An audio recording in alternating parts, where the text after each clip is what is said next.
All right, let's begin again. I want to continue with what I was talking about in Canada, how fascism has crept in and crept in so wonderfully. I have to say that because whoever designed, I know who designed this. It's been working out wonderfully for them because effectively in Canada, the government appoints anyone of any importance. It is appointments. They do not answer to anyone from the public. There is no scrutiny. There is no test, let's say. I have been trying to get information on Beverly Ann McLaughlin, the former head of the Supreme Court of Canada. I know from her bio, she has two bios that I have found on the internet.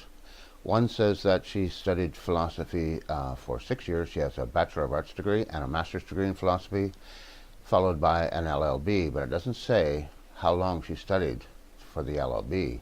And I'm willing to say that it's a 2-year program, an LLB light, as they say, because I have hired 2 lawyers in my life, both Vancouver City police officers, and both of them have LLBs, and they are in part-time courses that took them 2 years. Each of these 2 lawyers that I hired were 2 years at university. The university gave them 2 years of credit for life experience. And Beverly Ann McLaughlin, in her own statements about her life, she calls it magical, because she caught the eye of the Dean of Law while studying philosophy in a Bachelor of Arts program. And the Dean of Law encouraged her to finish off her studies with an LLB, a law degree, which she did. And she says, as soon as I had done that, things were magical. However, on her own bio, it says she spent after she spent 4 years studying a Bachelor of Arts program in philosophy, she spent the next 2 in a master's program for philosophy. So there's a problem here between what she says she did and what her bio says she did. So I sent a request to the University of Alberta, which is in Edmonton, Alberta, in Canada, and I've asked them for details about her as an alumnus. Now, the alumni department wrote me back and said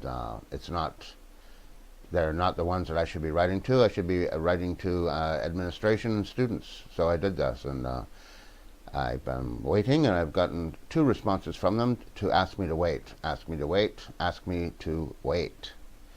Now, obviously, I think they figured out what I want to know.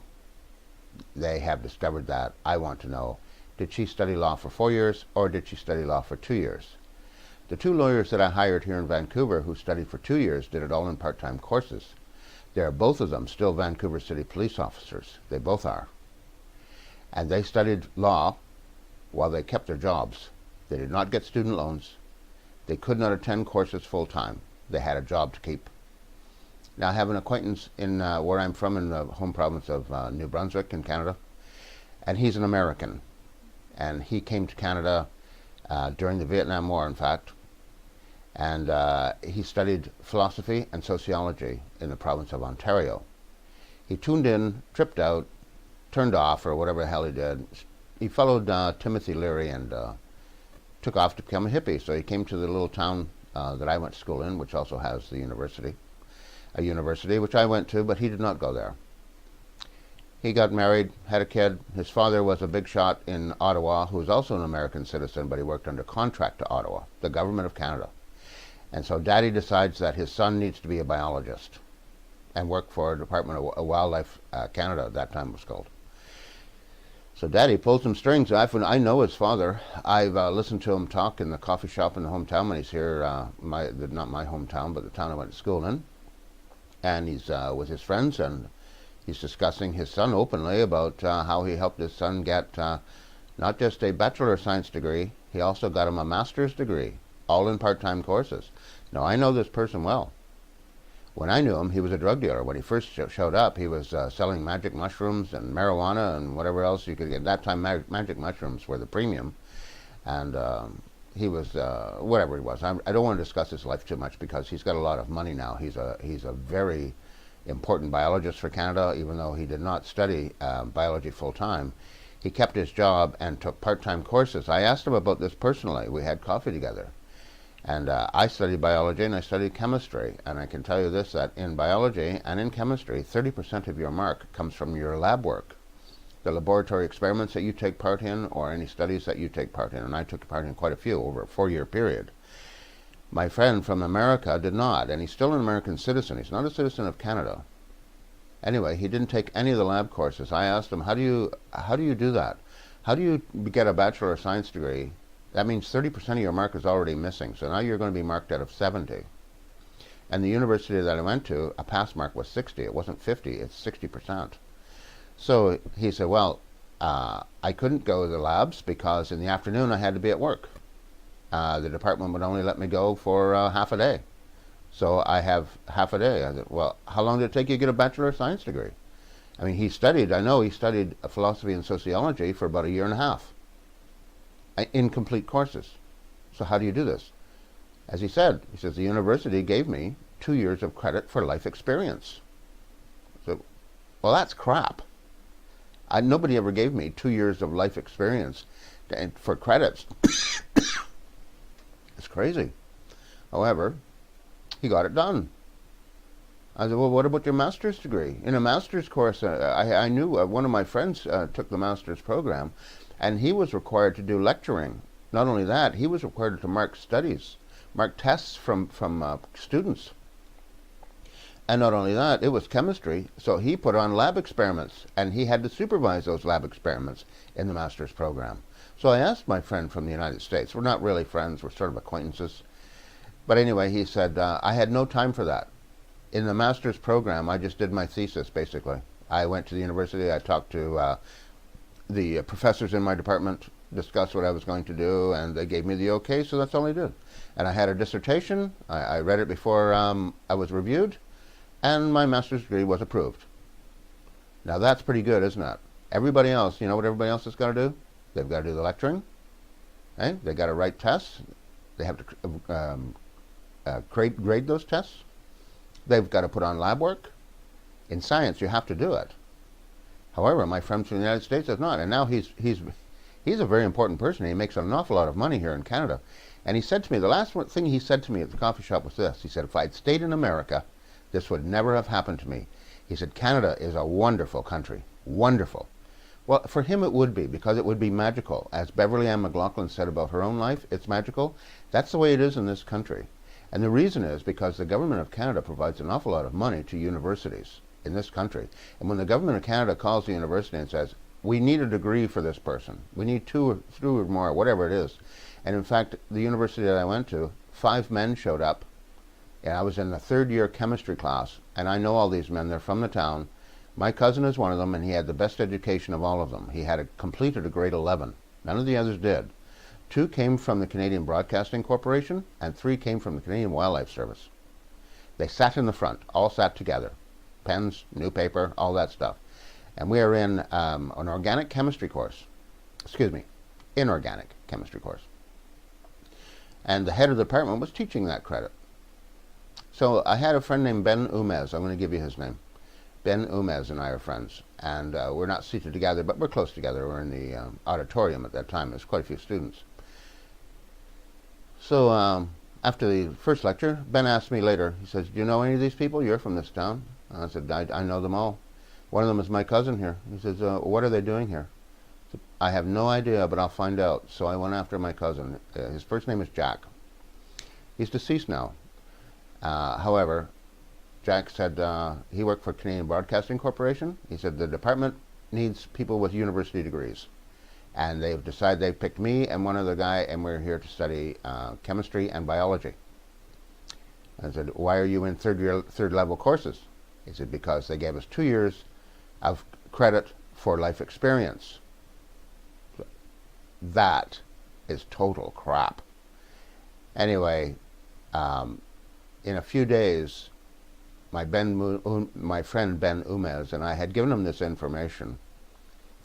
He raised the issue with the head of the department who is teaching this course in inorganic chemistry. And I should give you his name. He recently retired not long ago, actually probably 10 years ago now, I shouldn't say recently. However, he says he kept rubbing his nose and trying to answer the question about why these 5 men are in our class who couldn't get out of high school. Grade 11 is the best education they had. And so he kept telling Ben, he says, you'll have to discuss that with the Dean of Students. I'm just here to do this course. And Ben Umez says, they can't be in this course without your permission. He said, I know from one of my friends here that the best education they got is grade 11. Well, the head of the department did not like this at all. Boy, he was not having fun. He said, I told you before, go to see the dean of students. He said, I'm asking you. You made the decision, didn't you? He said, Ben, I need you to leave this class right now. So Ben packed up and he left. He walked out. No more. We didn't see those 5 guys from the town anymore. They didn't show up one more time. And I know them. I know these guys. It's a long story, but in the end, they all got Bachelor of Science degrees. They didn't come to any classes at all in the 4th year. Not one. Even though I went after my cousin about this. He said, oh yeah, one of us is there. The guy who has the best handwriting, he's taking all the notes. So 4 men do not come, if he's to be believed, and he's not, because that's not what happened at all. They came to no labs, they came to no lectures, and their names were read out at the commencement ceremonies. When you get your university degrees, and we're all on the stage, their names were read, but they didn't show up. So after the university, after this commencement ceremony, we go to a pub. My girlfriend and I and my fellow friends and all those, we all go there. Not everybody, but a few of us do. And Jack is there, my cousin Jack. And I asked him why they didn't show up. He says, it doesn't pass the red face test. We can't go. We didn't do the work.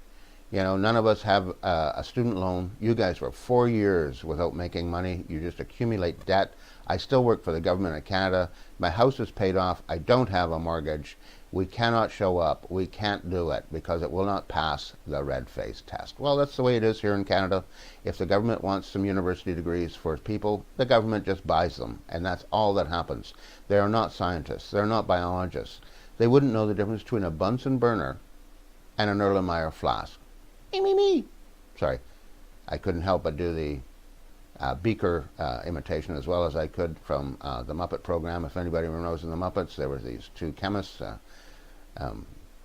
from the future is being made today at Muppet Labs, something like that, but there was a guy named Beaker, and he didn't speak much. He just said, me. So anyway, my friend gets his degrees. He gets a raise. I asked him a few months later. He said, you can't believe how much money I'm making now, Terry. He says, it's just, when I said, I have to laugh about my paychecks when I get them. He says, and we're all the same. And so the guys in town, there's 5 guys. This is a small town.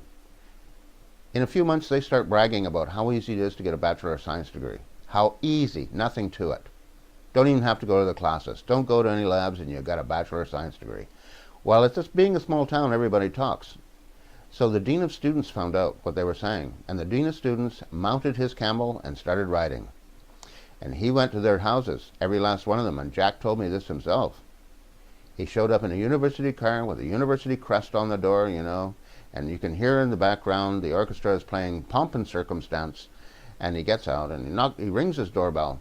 And my friend Jack, my cousin Jack, he's a beer drinker. He drinks beer like all the time. So he opened the door, he had a can of beer in his hand, and the Dean of Students called him by name. He says, is that you? Jack says, yeah, that's me. He says, well, you got a big mouth, you guys. You got a big mouth. You're going around town telling everyone that it's so easy to get a Bachelor of Science degree. You've got to stop. So my friend Jack, he said, I had to burp, and I didn't want to because he's the Dean of Students. He said, but I burped in his face. He says, and the guy backed up a bit, and so I said to him, do you want a beer? And the guy says, is it domestic? He said, yeah, it's domestic. Well, I suppose so. He said, so the Dean of Students came in, and he sat in my, he had a man cave downstairs. I've been in it a couple of times, my girlfriend and I. He's a great hunter, and he has deer heads on the wall and big fish and all that horse shit, you know, that guys with a lot of money and a lot of time can get to do because they got the money and they can get it done. So anyway, the guy from the Dean of Students, I guess they have a few beer together. So he gets back in his car, he says, well, I got 4 more stops to make. So he went to see each of the 5 and told them all the same thing. Shut your mouth. Shut up. This reminds me of the movie with Tom Cruise and Jack Nicholson. What's it called? A Few Good Men. Jack Nicholson blows up. You know, you can't handle the truth. Well, this is the truth, ladies and gentlemen. This is it. And I was there. I happened to be there, so I'm a witness to it all. It's unbelievable what happens here in Canada. I'm going to cut it off now. I'll be back shortly.